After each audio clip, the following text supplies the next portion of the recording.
कि जब मैं आपके अधिकारों के लिए पार्लियामेंट में बोलूंगा तो सामने वालों के पैर कांप जाएंगे। मेरी बात को आप याद रखना। अगर आपको किसी और नेता की जरूरत पड़ेगी तो चंद्रशेखर आजाद का होना बेकार हो जाएगा। मेरी बात याद रखना, चुनाव के बाद याद रखना मेरी बात। तो 4-4 गोली चलाई मेरे ऊपर। मैंने क्या बिगाड़ा किसी का? मुझे मारना चाहते हैं? क्या बिगाड़ दिया मैंने किसी का? क्या गरीबों की आवाज उठाना कोई गलत काम है? क्या हम अपने क्या हम जानवर है कि गरीबी में पैदा हो गरीबी में मर जाए? क्यों हम इंसान नहीं? क्या हमारे कोई सपने नहीं? तो प्राइमरी स्कूल के मास्टर थे। मेरी माँ खेत पर घास लाके हमें पालती थी। हमने तो गरीबी देखी है। हमने समाज के लिए 16-16 महीने जेल काटी। हमने समाज के लिए दिल्ली में जब गुरु घर टूट गया था, जैसे आपके यहाँ है, अभी आप माला पहना थे, दिल्ली सरकार ने केंद्र की सरकार तोड़ दिया था, ईंट सीट बजा दी सरकार के 5 लाख रुपए इकट्ठा करके। बिजनौर के लोग भी गए थे, 66 दिन जेल में रहा। जब एनआरसी का आंदोलन आया, जब देश का मुसलमान, हम बहुजन की बात करते हैं, बहुजन एक जाति थोड़ी होती, मुसलमान भी इसमें बराबर के हिस्सेदार, पिछड़े वर्ग के लोग भी इसमें बराबर के हिस्सेदार, देश की सारी महिलाओं की हम बात करते हैं। तो जब मुसलमान जिनको वोट देते थे वो सारे नेता घर में घुस के बैठ गए, अकेला चंद्रशेखर आजाद खड़ा था जमा मस्जिद पे, जो कह रहा था घबराना मत, चंद्रशेखर आजाद खड़ा है, अकेला मत समझना अपने आप को। मैंने तो लोगों की मदद की। किसानों का आंदोलन आया, 13 महीने लड़ता रहा उनके साथ खड़े होकर। पहलवान बेटियों का अपमान हुआ, उनकी लड़ाई के लिए जी जान की बाजी लगा दी, और फिर जब तब भी नहीं रुका तो 4-4 गोली चलाई मेरे ऊपर। मैंने क्या बिगाड़ा किसी का? मुझे मारना चाहते हैं? क्या बिगाड़ दिया मैंने किसी का? क्या गरीबों की आवाज उठाना कोई गलत काम है? क्या हम अपने क्या हम जानवर है कि गरीबी में पैदा हो गरीबी में मर जाए? क्यों हम इंसान नहीं? क्या हमारे कोई सपने नहीं? तो इस देश में जो चल रहा है यहाँ पर हम सब देख रहे हैं, और कोई लड़ना नहीं चाहता। आप ये भी जानते हो, सब लोग जानते हैं, कोई लड़ना नहीं चाहता।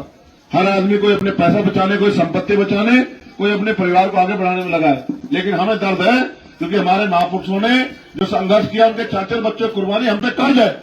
हम उस कर्ज को उतार के छोड़ेंगे, इसलिए हम लड़ रहे हैं। आप ये जानते हो, कोई चीज आपसे छिपी नहीं।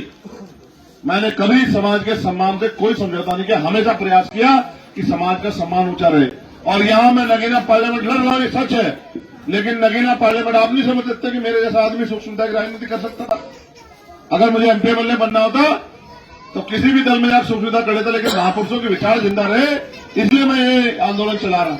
और मैं आपसे कह रहा हूं, आप पहली बार शुरुआत कर रहे हैं मेरा साथ देने की। आप देखना, अगर आपको किसी और नेता की जरूरत पड़ेगी तो चंद्रशेखर आजाद का होना बेकार हो जाएगा। मेरी बात याद रखना, चुनाव के बाद याद रखना मेरी बात। मेरे माए बहने यहां बैठी है, मैं बहुत जिम्मेदारी से कह रहा हूं, मैं आज कुछ नहीं दे सकता, मेरे पास कुछ नहीं है देने को, क्योंकि मेरे पास ताकत ही नहीं।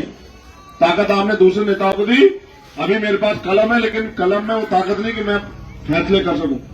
लेकिन इसी चुनाव के बाद याद रखना, महापुरुषों के आशीर्वाद से इतनी ताकत होगी मेरी कलम में कि जब मैं आपके अधिकारों के लिए पार्लियामेंट में बोलूंगा तो सामने वालों के पैर कांप जाएंगे। मेरी बात को आप याद रखना। क्या चंद्रशेखर आजाद कोई भेड़ बकरी है? चंद्रशेखर आजाद तो आपका खून है, बाबा साहब का खून है, सदगुरु रविदास जी का, गुरु नानक देव का, संत कबीर का खून है। माननीय काशीराम साहब का असली चेला है। मैंने जो कुछ भी अब तक सहा उसका मुझे डर नहीं। मुझे डर यह है कि जब संविधान नहीं बचेगा तो मैं क्या कर लूंगा बताओ। मुझे वोट का अधिकार नहीं बचेगा, मैं किसको ताकत दे दूंगा बताओ। जब इस देश में हमें पढ़ने पढ़ाने के आगे बढ़ने के अवसर ही खत्म हो जाएंगे तो मैं क्या करूं। आज मेरे मन में इच्छा है कि अगर मेरी कलम में ताकत होता तो लाखों नौजवानों का रोजगार देके जाता, यही खड़े होकर रोशनपुर में। आज ये ऑर्डर करता, अगर स्टेट में होता ऑर्डर करता कि यहाँ एरिया जमीन चिन्हित करो और यहाँ इंडस्ट्रियल एरिया लगाओ, यहाँ के जितने उद्योगपति उनसे बात करो और बड़ी बड़ी कंपनियां लगा के यहाँ की बहनों बेटियों को रोजगार दो। 1 साल में मुझे सब चीजें चाहिए। एक कलम पे देखो, ये जमीन और इसकी क्षेत्र की कीमत 4 गुनी बढ़ जाती। मेरे हाथ में ताकत होती तो अभी यहाँ से ऑर्डर करता कि जमीन चेक करो, एक बढ़िया एयरपोर्ट यहाँ बनाओ। मेरे हाथ में ताकत होती तो बढ़िया स्कूल, बढ़िया यूनिवर्सिटी, एम्स जैसा हॉस्पिटल बनाता, लेकिन नहीं है।